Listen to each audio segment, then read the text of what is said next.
শুভ সকাল, আসসালামু আলাইকুম। আমি চলে আসলাম PL ফ্যামিলি ব্লগ থেকে। আপনারা সবাই কেমন আছেন? আমি ভালো আছি। সারাদিন আমি কি করব কি না করব সব কিছু নিয়ে আপনাদের সাথে থাকবো। আপনারা আমাকে প্লিজ একটু সাপোর্ট করবেন। আমার ব্লগগুলো কেমন হয় কমেন্টে এসে বলবেন। আমি কিভাবে করলে সুন্দর হবে এগুলো একটু প্লিজ কমেন্টে এসে বলবেন। তাহলে আমার কাছে একটু ভালো লাগবে। এই ফার্স্ট টাইম আমি শুরু করা, মানে আমি কিছু করতে চাই এই ভেবে আমি শুরু করলাম যে আমি ঘরে বসে আমি যা কাজ কাম করবো এগুলো দেখায় হয়তো কারো ভালো লাগবে। এই জন্য একটু আমার ভালো লাগা খারাপ লাগা সব কিছু আপনাদের সাথে শেয়ার করা। এখন আমি এই পাশে আলু সিদ্ধ বসাইলাম। এর কিছুক্ষণ আগে আমি চাপটি এবং চা তৈরি করে নিলাম। এই যে লামিয়া নিয়ে চলে আসলো চাপটি আর চা। আমি থাইরয়েডের ওষুধ খেয়েছি, কারণ এটা তো আমার রুলস করে সকালবেলা থাইরয়েডের ওষুধ খেতে হয়। এটা কিচ্ছু করার নাই। খাবার খাওয়ার আধা ঘন্টা আগে খেতে হয়, কিন্তু ভুলে গেছিলাম। এখন নাস্তার সামনে নিয়ে বসেই থাইরয়েডের ওষুধ খেতেছি।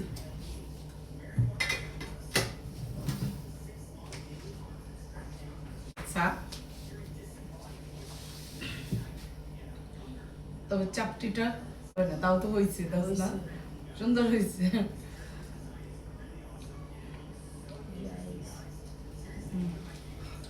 খাই দেখ এর মতো লাগতেছে মজা।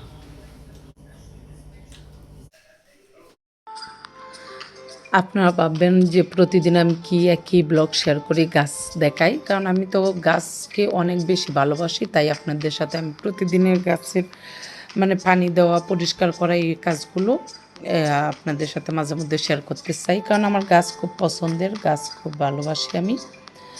কিন্তু আমাদের ছাদে সম্ভব হয় না উঠে গাছপালা লাগানোর। অনেক সময় ইচ্ছে হয় যে ছাদে কিছু গাছপালা লাগাই, কিন্তু এটা সম্ভব হয় না, তাই লাগানো যায় না। এর জন্য কিছু গাছ আমি আমার হাজব্যান্ডকে অর্ডার দিয়ে আনাইলাম। আরও কিছু গাছ আমি দেখি বারান্দায় এই নিয়ে আসবো, কারণ আমার কাছে খুব ভালো লাগে গাছের যত্ন নিতে। আমি যখন ছোট ছিলাম, গ্রামে ছিলাম, তখন আমি অনেক গাছের যত্ন নিতাম, টেক কেয়ার করতাম। মানে এগুলো আমার ভালো লাগে। এক কথা বলতে গেলে গাছ প্রেমিক লোক আমি, তাই আপনাদের সাথে প্রতিদিন গাছের এইগুলো শেয়ার করি। মানে আমার গাছের যখন যত্ন নিই একদম মনে হয় যে আমার সব কিছু বলে যাই, শুধু গাছ নিয়েই পড়ে থাকি। এরকম একটা মনোরম পরিবেশ আমার কাছে অন্যরকম ফিল হয়, যেটা ভাষা প্রকাশ করা যাবে না। মানে এই শান্তিটা আর কোথাও পাওয়া যায় না। আপনার ঘরের যত কাজই করেন সব কাজের মাঝেই এটা একটা অন্যরকম শান্তি। এই জন্য আমি প্রতিদিনই সময় করে আমি নিজের হাতে নিজে দাঁড়ায়া গাছের পানি দেওয়া এই কাজটা আমি নিজেই করি। এটা আমি লামিয়ারে করতে দিই না, কারণ আমার খুব ভালো লাগে এই কাজটা করতে।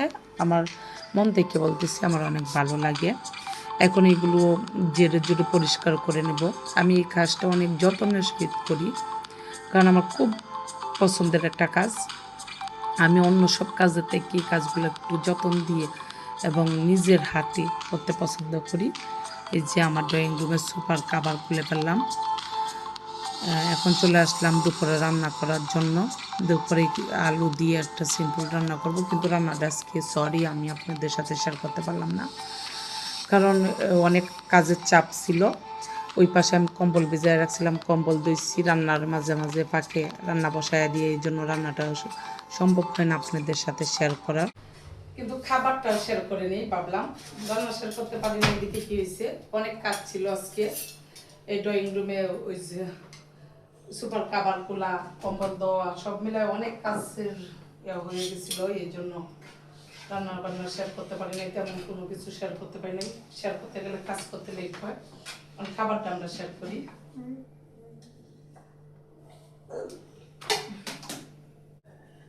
কারণ আমাদের লামিয়া কিন্তু ডায়েট করতেছে। আপনারা দর্শকরা সবাই সাক্ষী, দেখবো 1 মাস পরে কয় কেজি কমে। ও কিন্তু ভাত খাওয়া অনেক কমায় দিছে। 1 মাস পরে মাপটা দেখবো ও কত কিছু কমছে, বুঝছেন?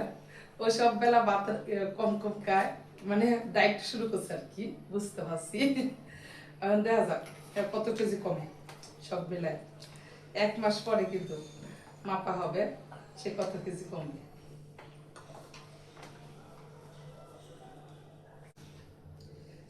আমার বর তো ভিডিওগুলো দেখে, বুঝছেন, এই জন্য আমি বললাম।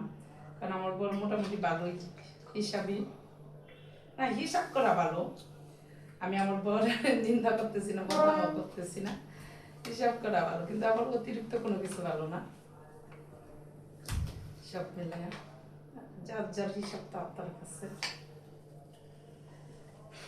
এখন আমি কিন্তু দুপুরে খাওয়ার টাইমে, ম্যাক্সিমাম টাইমে, সকাল টাইমে, দুপুর টাইমে কিন্তু আমি প্লেট, হাঁড়ি, পাতিল সব নিয়ে আসি।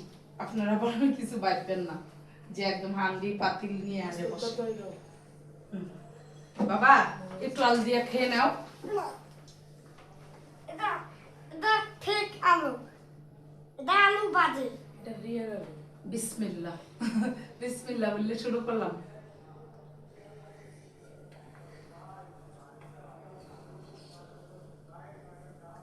তরকারিটা আসলে মজা হয়েছে। টমেটো দিচ্ছি, টমেটো, ফুলকপি, আলু দিয়া মাছ দিয়ে একটা ঝোল করলাম। আসলে গরম গরম তো তরকারিটা অনেক মজা লাগতেছে। সত্যি তো মজা হয়েছে, আলু বেশি হইলো। আমরা সন্ধ্যার পরে চলে গেলাম কফি খাওয়ার জন্য। এখন আমরা চলে আসলাম জিদানে, লিং রুট। এটা লিং রুট না, লিং রুটের পরে মালিবাগের আগে জায়গাটার নাম বলে গেছি, ওই জায়গা জিদান। এই যে একটা রেস্টুরেন্ট না, কফি হাউস আর কি, জিদান কফি হাউস। এখানে চলে গেছি কফি খাওয়ার জন্য। এখানের হট কফি, কোল্ড কফি দুইটাই অনেক মজা। এরপরে ফালুদাটাও অনেক মজা।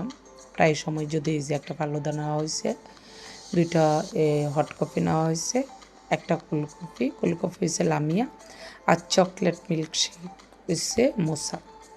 আমরা দুইজন হট কফিটাই খাই, হট কফি খাইতে পছন্দ করি, কারণ আমার লাইসের ঠান্ডাটা বেশি লাগে, ঠান্ডার সমস্যা বেশি, যে কারণে বয়সটা আমার প্রায়ই বসে থাকে। ম্যাক্সিমাম টাইমেই আপনারা শুনতে পান আমার বয়সটা ভাঙা, কারণ অ্যাকচুয়ালি আমার বয়স এটা না। আমার যখন গলাটা ঠিক থাকে তখন বয়সটা ঠিক থাকে। এটা কি থাইরয়েডের জন্য হয় কি না আমি জানি না, ম্যাক্সিমাম টাইমে আমার গলাটা দৌড়ে আসে, এই সমস্যা থাকে, গলাটা বয়সটা পাল্টে যায়, কথা বলতে কষ্ট হয়। এই সমস্যা ভুক্তভোগী আমি বয়স নিয়ে প্রায় 1.5 বছর 2 বছর ধরে আমি ভুগতেছি। কিছুতেই আমার গলাটা ঠিক হচ্ছে না, ঠিক হইলেও 2 দিন 4 দিন 5 দিন থাকে, এরপরে হয়ে যায়। এখন আমি চাইতেছি আমার হাজব্যান্ড খাওয়া দেওয়ার জন্য ফালুদা, ও খাবে না, তারপরে জোর করে ওরা একটু খাওয়াই দিলাম, আমি একটু খেলাম। এদিক দিয়ে লামিয়ারে খাওয়াই দিল, মানে লামিয়া আর মুসা একসাথে খেয়ে নিল, মুসাকে আবার আমি একটু খাওয়াই দিছি। এই হয়েছে আমাদের, মানে মিলেমিশে অল্প খেলেও শান্তি আছে। যে একদম সব কিছু যে অনেক বেশি বেশি খেতে হবে তার কোনো মানে নেই। আন্তরিকতা, ভালোবাসা থাকলে অল্পতেও শান্তি লাগে। মানে একটা ফালুদা নিয়ে আমরা 4 জন মিলে খেলাম, এই কথাটাই বলতেছি। এখন আমি এই যে হট কফি নিয়ে নিলাম একটা, আমি আর আমার হাজব্যান্ড হট কফি নিলাম, ওরা তো কোল্ড কফি আর মিল্কশেক। আল্লাহ হাফেজ সবাই আমাদের জন্য